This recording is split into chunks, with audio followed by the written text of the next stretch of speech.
On this bonus episode of Diabetes Connections, some changes coming to Tandem's Control IQ software, which will now be called Control IQ Plus. What have they added? I'm talking with Dr. Laurel Messer, Senior Director of Medical Affairs at Tandem, to answer your questions about this software update, Type 2 indication, whatever happened to Tandem's new infusion sets and reusable patch pump, and lots more. This podcast is not intended as medical advice. If you have those kinds of questions, please contact your healthcare provider. Hey, everybody, welcome to this bonus episode of Diabetes Connections. I didn't want to wait to bring you this information about Tandem, so let's get into it. Tandem Diabetes announced this week they are launching their new Control IQ Plus automated insulin delivery technology in the United States. Control IQ originally came out at the very beginning of 2020. I believe it was approved in December of 2019, and it was available, in the beginning of 2020. And since then, Tandem has talked about a few different pieces of their pipeline. So I was excited to talk to them not just about Control IQ Plus, but to have the opportunity to talk about some of the other questions you all wanted answered. I'm going to link up a lot more information from Tandem with this new announcement. Highlights of Control IQ Plus include an expanded weight and total daily insulin parameter, enhanced extended bolus up to 8 hours with Control IQ turned on, and new temp basal rate adjustments allowed when Control IQ Plus is active. Some nuts and bolts, according to the press release. Pumps preloaded with the updated software are now shipping to new customers, and all eligible in-warranty Tandem customers will have access to the new features through remote software updates, and those are free of charge. Okay, let's get to it. Here is my conversation with Dr. Laurel Messer, Senior Director of Medical Affairs at Tandem.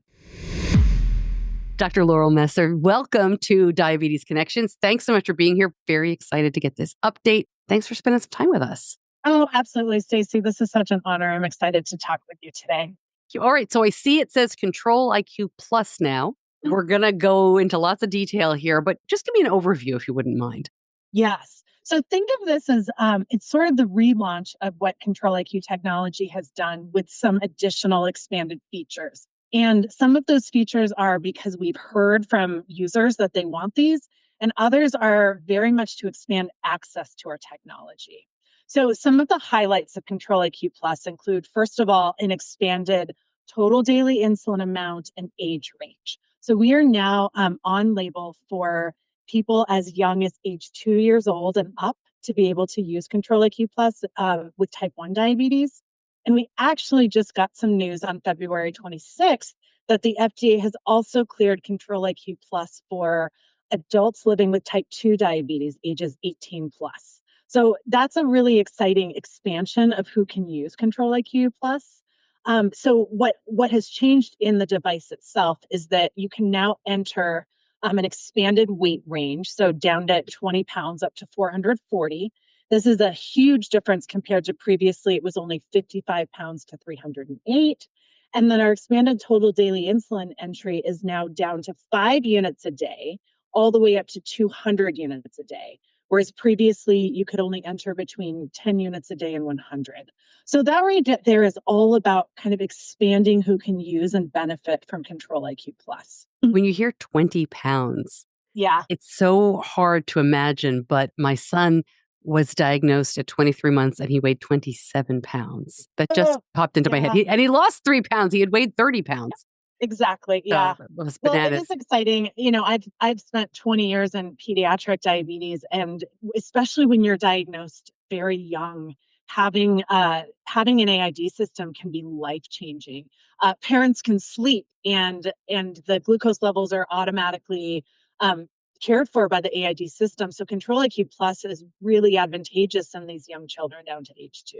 Yeah. Well, I didn't mean to interrupt you. You were about to continue talking about it. I'm excited about that too, because we see it as such an impactful technology. So people have been asking us forever to allow temporary basal rates while Control IQ is running. So having the protection of both the automation as well as being able to have a temporary basal rate. So that is now a feature that is included. It can be as little short as 15 minutes duration up to 3 days. And the user can program that temporary basal rate to be down to 0 all the way up to 250% while Control IQ Plus is active. Did you And say then 3 days? 3 days, up to 72 hours. So especially if you're thinking about like an illness or Mm. something where the body is more insulin resistant and you know you're going to need increased insulin through that time, you don't have to like reset it every 12 hours. You can have it running for a longer period of time. I And that's said the I said condition. give us high level, and I keep interrupting you. I'm sorry. Oh, no, no, it's great. I mean, these are things people have been asking us for, and so there's a lot of excitement around it. The other one is the extended bolus up to 8 hours. So again, this is while automation is occurring. If you need that insulin delivery for mealtime to be increased for a longer period of time, it now goes up to 8 hours. And then two other features that are specific to the T Slim right now, they're pump updates that are coming. One is that we finally have Spanish language here in the United States. So you think about all the Spanish speakers living with type 1 in the US, they now have the option to program the pump in Spanish. And then the second feature with the pump update is to have a what we call a profile setting calculator. So if you think about if you're a healthcare provider and you're not very comfortable setting people up on AID systems, with this automatic profile calculator in the system, the HCP really only has to know the person's weight and their total daily insulin, and then the pump will automatically generate that settings profile. And so this is really important for when we think about expanding who can access AID systems. If you have a clinician who may have been hesitant in the past to get a person with diabetes on an AID system, they don't have to know everything. They can use this automatic profile settings calculator to help start the person with diabetes so that they can feel more confident with that. Lots of questions. Yeah. Let's stay right there with the weight and the Yes. total daily use of insulin. What happens? So you put the weight in, you put the insulin use in, and I know there's a lot of proprietary stuff going on in the back end that you can't really talk about, but what is it doing to fill that in? Is it using Will you tell me, what is it doing to Yeah. fill that in? So think about it as the great thing about Control IQ Plus is that you literally can turn it on. You program your pump, you put in the weight and TD and total daily insulin, and then in the first 5 minutes of swiping Control IQ Plus on, it is automating. And it's using that weight and total daily insulin to get a sense of how insulin sensitive this person is. So on the every 5 minute calculation of insulin delivery with Control IQ, it will use that information to kind of determine how aggressive it can be in its modulation of programmed rates. And so that's important. But also because Control IQ is so highly customizable, users can change that carb ratio, they can change that correction factor, they can change that basal kind of starting place to really optimize for that user how much insulin they're going to get on an every 5 minute basis. So I think of them as sort of general pump settings that can help Control IQ Plus run better. And then the user has all the options that they want to customize that with those other settings. Got it. But there's no machine learning happening here, right? There's no learning that's going on from the beginning of those settings to So like a week or what two it's later. doing, it is learning in the sense that that total daily insulin is being changed on an every 5 minute basis. It's calculating every 5 minutes how much insulin this user needs and then sets its algorithmic profiles based on that. So learning is somewhat of a complex AI type term that's not, we're really not quite there with the technology in the field at all, but every system has a continual adaptation. And for Control IQ, it is largely based on that total daily insulin that the system is continually recalculating every 5 minutes. Before we go any further then, so if somebody like loses a lot of weight or gains a lot of weight or finds Yeah. that they're using a lot less or a lot more insulin, should they change that setting in their pump or talk to their endo about doing that? Yeah, that's a great question. Weight in general is most important for the startup, and quickly after that, the impact of whatever the user has entered as weight is probably not as important. So we get that question a lot, and what I would say is you can update it if you want. What's going to be much more important is that you pay attention to your basal rates, carb ratio, and correction factor as really the place where you're going to get the most impact. So in general, I don't worry too much about that weight parameter once, maybe once a year update it, but it's such a minute part of the algorithm after system initiation that it can easily fall off the list of things to optimize for Control-IQ Plus. Got it. Okay, so I have to admit I'm very biased here because my son has used Control-IQ, as my listeners know, since it came out in 2020. He is a 20-year-old who is very responsible, great kid. I'm really proud of him. He forgets to bolus all the time, or he boluses late. So what stood out to me in this news release was support for non-bolusing users. Yeah. Greater improvements among patients with missed meal boluses. Come over here and tell me more. I will, because one of the things that when I came to Tandem, I wanted to look at is how consistently really are people bolusing? Because I can tell you from clinical practice, it's highly variable. So we actually looked in our own Tandem database and found that 1 in 10 people using Control-IQ Plus have gone a week or more, Stacy, without delivering a bolus. And so, number one, that was surprising. I didn't expect to find that. And just to repeat that, that's 10% of But users. 10% of users have gone more than 7 days without them initiating a bolus. And what's interesting is that during those periods of time where they weren't bolusing, average time in range was 62%. Now, 62% is not an ADA goal of 70% or greater, but without giving boluses, it's pretty phenomenal. So when you look at what Control-IQ Plus does, the reason that time in range is as high as it is because of that Autobolus. And this, I also, in my previous life as a clinician before Tandem, I underappreciated how impactful this Autobolus is. So think of this as in addition to this dynamic every 5-minute insulin delivery, you have this larger amount of insulin that is accumulated and delivered up to once an hour. And it does it based on predicted future glucose levels. So you don't even have to have hyperglycemia at this moment. If the system predicts glucose levels to go above 180, it will deliver an automatic correction bolus. So we're calling it now the Autobolus. And what we found both in our data as well as data that other people have published, this Autobolus very much helps people who are not bolusing consistently. One of my favorite studies comes out of the Barbara Davis Center with adults who start Control-IQ, and they looked specifically at people who were very rarely bolusing. So think about 90% of boluses being autoboluses, and then an occasional bolus thrown in by the user. These Control-IQ Plus users had an improvement in A1C of almost 1.5%, and then a time in range improvement of almost 15%.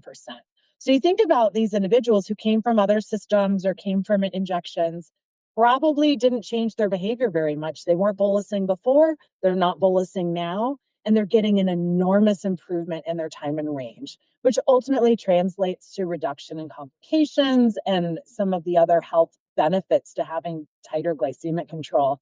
And so we found that this Autobolus is especially helpful for these guys. And then the other thing I point to, we have all sorts of randomized clinical trials on Control-IQ Plus. When we dig into the data from those, we found that teenagers, you might be shocked to hear, Stacy, teenagers do not always bolus very efficiently. And those autoboluses are kind of coming in and saving the day, with the majority of their bolus insulin coming from these autoboluses. And then the last thing I'm going to say about this, because I'm really excited about it, is we are the only system where a user is able to directly impact how powerful that Autobolus is going to be, because it is entirely based on the correction factor. And we found that people who had a much tighter correction factor programmed had much higher time in range without an increase in hypoglycemia.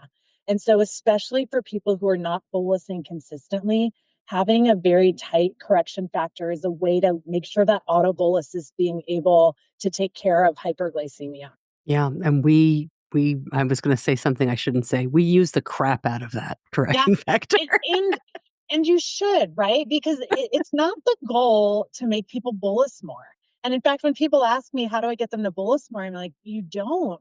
You optimize settings so they don't have to. So I want you and everyone else to leverage the heck out of that correction factor for this very reason. Me ask you a quick clarification because there's a lot of information there. You mentioned a few minutes ago that those 10% of people who never bolus had 60% time in range, or some Yeah. of them. I don't know. Was that on Control IQ or on Control IQ Plus? It's on Control IQ. And if you think about the changes with Control IQ Plus, it primarily impacts those very low insulin users, very high insulin Hmm. users, and also gives some additional features. So a large part of the automation is identical under normal system use. And I do want to clarify these were users who went a week or more at a time without a bolus, and in that period of time achieving 62% time in range. The Autobolus is a huge part of the algorithm that helps make that happen. Are these software changes for both? You mentioned a couple things that were just on the T Slim pump, the language, and Yeah, the Spanish language and then that profile settings the profile says calculator. right. Yep. Um, is everything else uh, is everything else applicable to the Mobi? Yes. Yes. So all of the other expansion and weight and age and the temporary basal rate and the extended bolus that will be both on the T Slim and on the Mobi. Yes. Before I jump into a few more questions about that are really applicable to mostly people with type 1, let's talk a little bit about people with type 2 who are using T-Slim because that's an indication that I've had a lot of listeners asking me about. There's very high interest for Yeah. insulin users with type 2.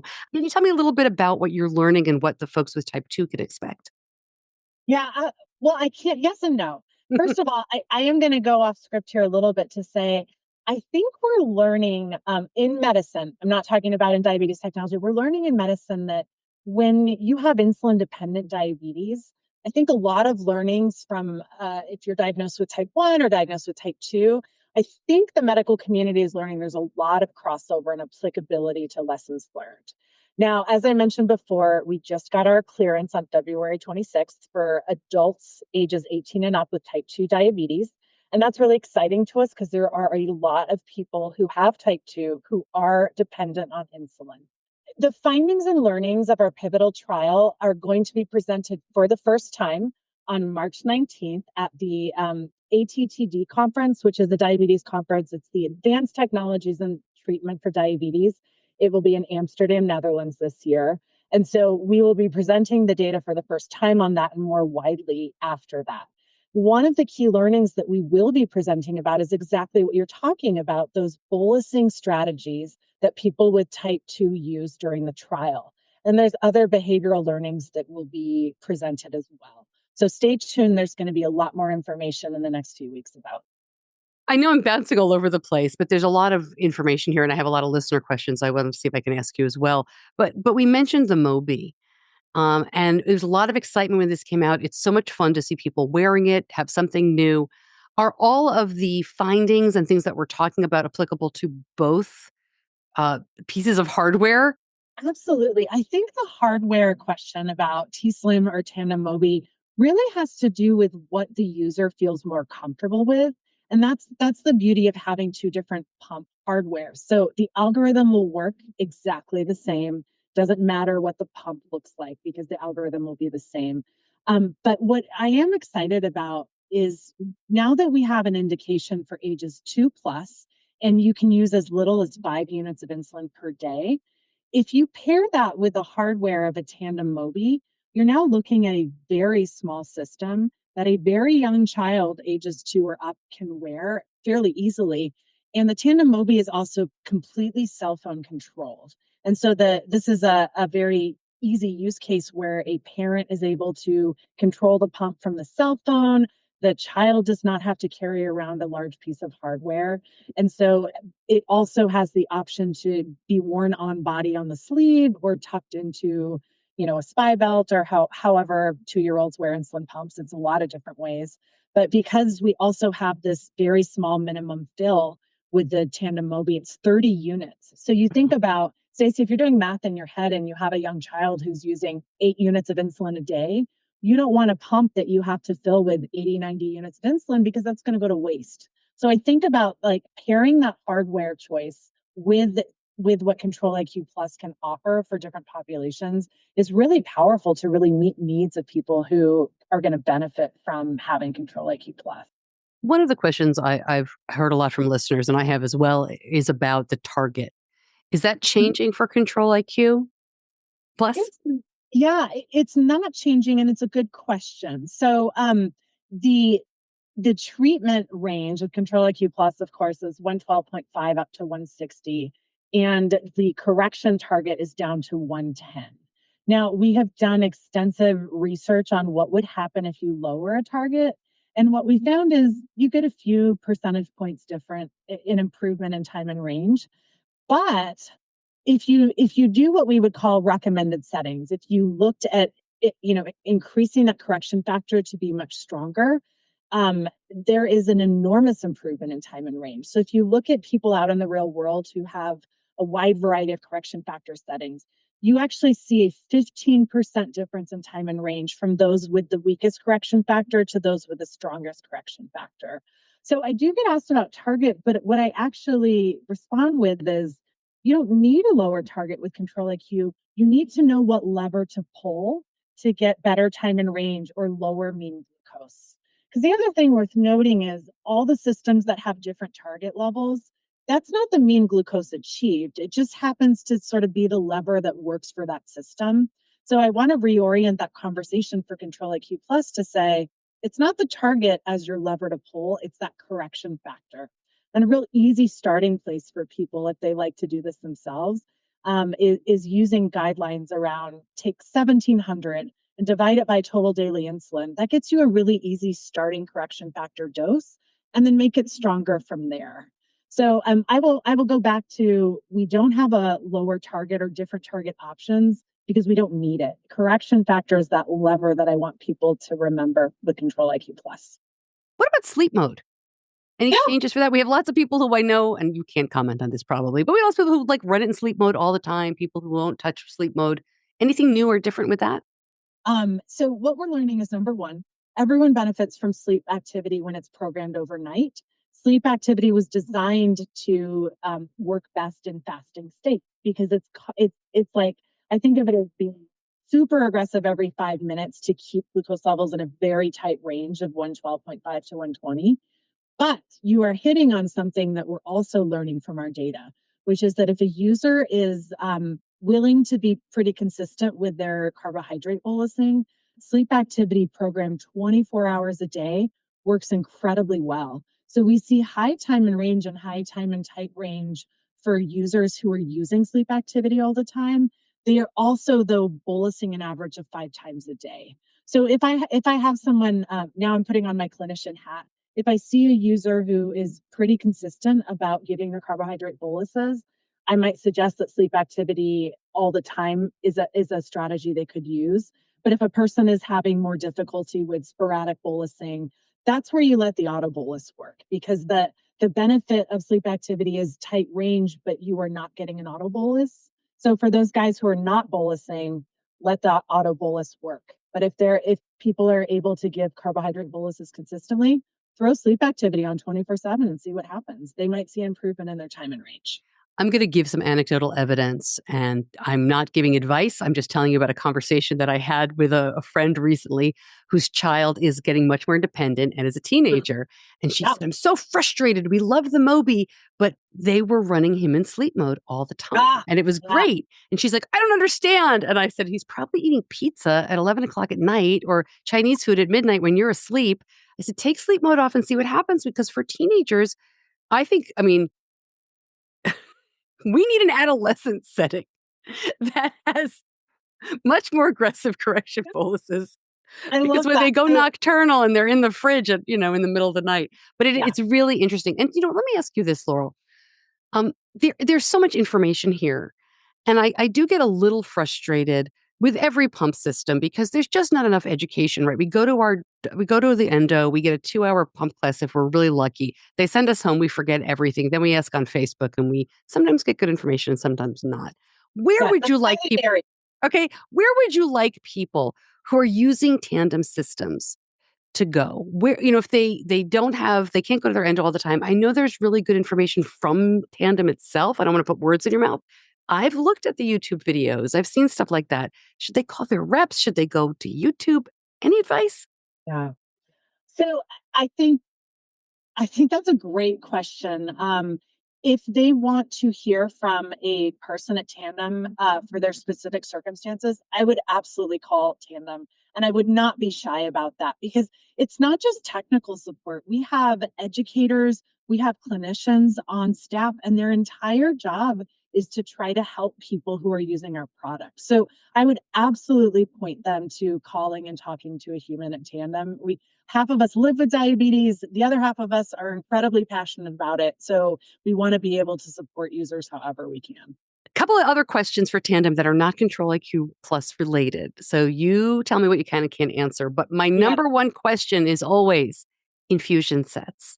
Yeah. For the last couple of years, we've been hearing a lot about Tandem, maybe coming out with some newer, longer lasting infusion sets. Can you say anything about that? Yes. So I think we have talked in the past about our Steady Set product, which the idea is that it will be a longer wear infusion set. And what we're doing right now, this was talked about on our recent earning calls, is that we're pursuing this FDA pathway first for a 3-day indication. But I think of that really as step one in the pathway to then get to a longer indication, so longer than 3-day wear. So there's a lot of factors out of our control that impact that timeline. So I don't have any more information on a timeline for that, but we hear you very loud and clear that infusion sets are a concern of people living with diabetes, and we want to offer new solutions for that. So we're still driving hard for that. That's great. But we have a 3-day infusion set. Yep. What's different? Yeah, so for the study set, again, that 3-day indication with the FDA is not our end goal, but it's part of the strategy we need to get to a longer wear infusion set. So the goal is to have many days beyond 3 for an indication, but we're doing it in a little bit of a stage-wise process with the FDA. Got it. But and not to belabor the point, but this is a different product Yeah, than this the is auto softer. correct. It's a product not out in the market yet. It's called Steady Set. There was a pivotal trial that was posted on FDA.gov that is, or clinicaltrials.gov, excuse me, that has wrapped recently. And so again, we're on a pathway with the FDA to see if we can get that longer duration extended wear set out to our customers. Great. What about the Siggy pump? What happened Yeah. to this? You guys bought this a couple of years ago. We haven't heard much. Can you tell us anything about it? Yeah, so Siggy, of course, is our patch pump, patch pump that is rechargeable and ergonomic and is in development. And I can say that we've rapidly accelerated our development of that in San Diego, which is where Tandem is based. So we're leveraging the expertise of all our advanced pump development teams, and we'll provide ongoing updates as we have them. So it's still very much there. There's a lot of work being done in the background. All right. Very good to hear. Yeah. I'm just checking on some of my listener questions. Anything you can share on if you're having conversations with Eversense, Yeah. the 365-day implantable CGM, looking for pump partners? Yeah. So Tandem as a company, we're always looking for ways to offer more options for people with diabetes. Right now, we are completely wrapped up in our type 2 clearance and our Control IQ Plus expanded age indication. So more to come in the future on that. Okay, excellent. I'm curious, is there a follow type app for the T Connect in the works? Yes, I know that has been talked about in the past, and I don't have any update today to share about that, but we have really great app development teams who are working on future plans. One of my listeners wanted to know when Mobi will work with Android phones. That is a good question. I don't have an update on a timeline for that. So, Laurel, before I let you go, you have worked. You've really worked in terms of clinical trials and as a clinician with or around basically every pump that's out there, and some that it sounds like didn't make it to market. If I'm reading between the lines here pretty well, not to compare. Obviously, you're working at Tandem, but What do you make of all of this? I mean, we've had AID systems now for really going on 6 years if you go back. Yeah. Lots of new stuff happening. What's the outlook like from where you sit? I mean, Stacey, and you can probably speak to this as a parent of someone living with type 1 too, but the advances we've seen in my time in academia and now in industry, 20 years, diabetes care looks nothing like it did even a decade ago. And the reason I'm at Tandem and the reason this will be my life's work is that we ultimately want to reduce the burden of living with diabetes.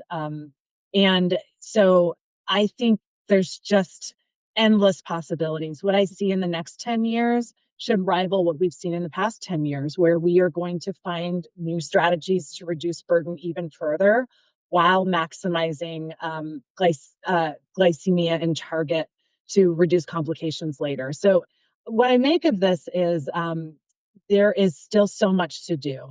And it's such an honor to be at Tandem to make that happen and to see the passion of both people who live with diabetes or people who are just obsessed with diabetes like myself within a company like Tandem to bring this mission forward. It's really inspiring. I'm literally inspired every day by the people I work with and what we do. You said early in this interview that the idea here isn't to meticulously bolus, right? And we all nag our kids. And if you're listening and you live with type 1, your spouse is probably like, oh, I wish they bolused more.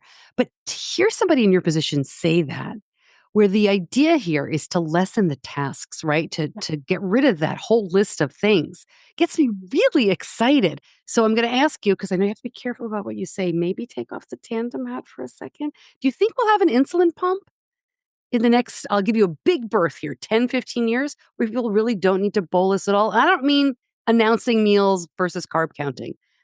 I mean, really that you wear it. Maybe you have to correct if it gets a little, well, Yeah, I'm not going to put words in your mouth, but will we see something like that? I hope so. That's why I do what I do. That is literally that's my mission is to bring that forward. So yeah, I think there's hope for that in the next 10 years. I mean, the mental burden. I said earlier, my kid's responsible. He wears what he has to wear. He charges his pump. He changes the stuff. But the mental burden on him, I know, it's Yeah, exhausting. And just it's that would be exhausting. amazing. Yeah, and so we need to find every strategy to lessen that. And having a system that does not require user boluses for meals is the next step. It's where we're going. It's where we will get to. And the question is when. So I am personally dedicated to bringing that as quickly as possible. I love it. Well, thank you so much, Laurel Messer, for joining me. I appreciate you answering all my questions and my listeners' questions. And I hope you join me again. It was great. Oh, let's do it, Stacey. You're such an inspiration. Thank you for everything you do. Thank you.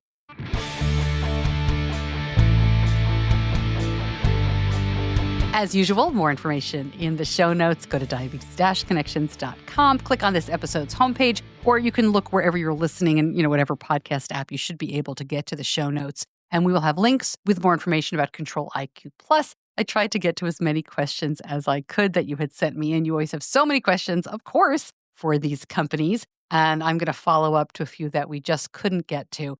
I'm sure there's going to be more breaking news coming out of the ATTD conference, so we'll keep you posted on that on social. Right now, if there are no more surprises, our next episode is going to be all about 504 plans, not just the basics, but questions about what can we do as caregivers and parents and advocates, because these federal protections are being questioned. That's kind of a nice way to put it. I heard from a lot of you who wanted me to get some information about this, so we're talking to the folks at the ADA, the legal folks, to find out what they're doing and what you can do. And that is coming up on Tuesday, again, if there are no more surprises. Thank you so much to my editor, John Buchanan from Audio Editing Solutions. Thank you so much for listening. I'm Stacey Sims. I'll see you back here soon. Until then, be kind to yourself.